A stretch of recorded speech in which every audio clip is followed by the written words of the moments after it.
Et ben on va se lancer sur un projet un peu foufou quand même. On va essayer de partir sur la traversée des Pyrénées.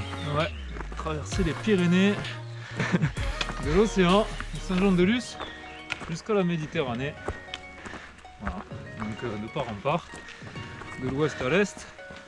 Un parcours qui fait 460 km À vol d'oiseau. à vol d'oiseau. Ouais. Sinon c'est un peu plus, Ça va être plus presque le double. Et c'est un projet qu'on va faire en vol bivouac. C'est-à-dire qu'on va marcher avec toutes nos affaires de bivouac, comme un trek. Mais la particularité, c'est qu'on aura nos parapentes sur le dos, avec le reste du matériel. On doit partir en autonomie, c'est-à-dire que on n'a pas de ravitaillement tous les soirs, tous les jours. Alors qu'on se ravitaille avec ce qu'on trouve.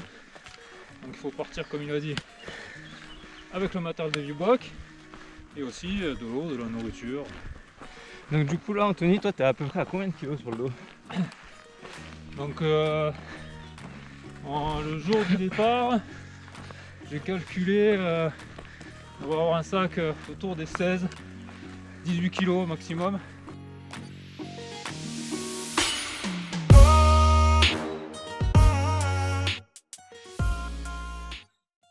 Au travers de cette aventure peu ordinaire, avec Anthony, nous avions la volonté de mettre en avant une association et ses bénévoles qui œuvrent tous les jours pour un but extraordinaire.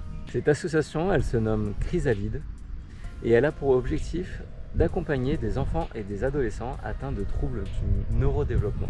Leur projet 2021-2022 est de créer un hébergement inclusif au sein de la ville, c'est-à-dire une résidence qui a pour vocation de les aider à évoluer, à grandir, tout en les orientant vers l'autonomie. Si ce projet vous plaît, n'hésitez pas à suivre notre aventure ou à faire un don sur la cagnotte en ligne. Et si vous ne pouvez pas ou vous ne voulez pas, s'il vous plaît, partagez.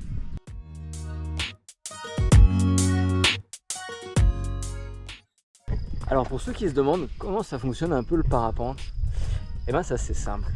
En fait, on a un bout de tissu, une toile, qu'on va appeler une voile ou une aile, avec des cordelettes. Ces cordelettes, ça s'appelle des suspentes. Et bien sûr, on a un siège qu'on va nommer une sellette. Et donc on s'installe, et il nous faut un peu de pente, souvent, pour décoller. Pour ça, on monte sur des sommets, et on s'élance de la montagne. Et grâce à la météo, la chaleur, l'humidité, le vent, tout cela combiné fait qu'on trouve des courants ascendants, qu'on nomme des thermiques. Et donc ces thermiques nous permettent de se déplacer dans les airs et de rejoindre d'un sommet à un autre et ainsi de suite. Et c'est comme ça qu'on envisage notre traversée avec Anthony.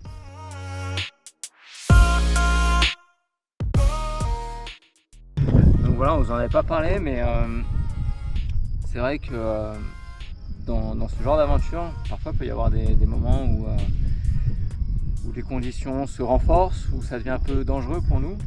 Donc ça fait partie de nos contraintes, c'est-à-dire que parfois on ne trouve pas forcément d'endroit où poser, où c'est un peu sketchy, on va dire, c'est un peu difficile de poser sans se blesser.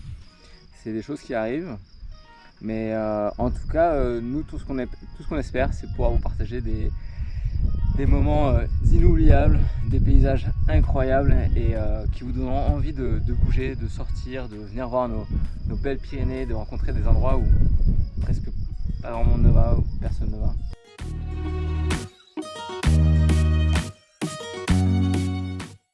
Pour cette aventure, on a plusieurs partenaires, on voulait les remercier.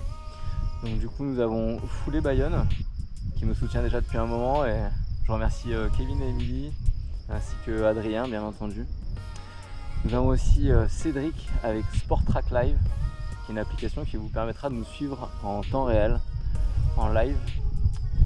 Et nous aurons Clément aussi qui s'occupera de la partie montage vidéo et qui nous soutient avec son entreprise d'impression 3D.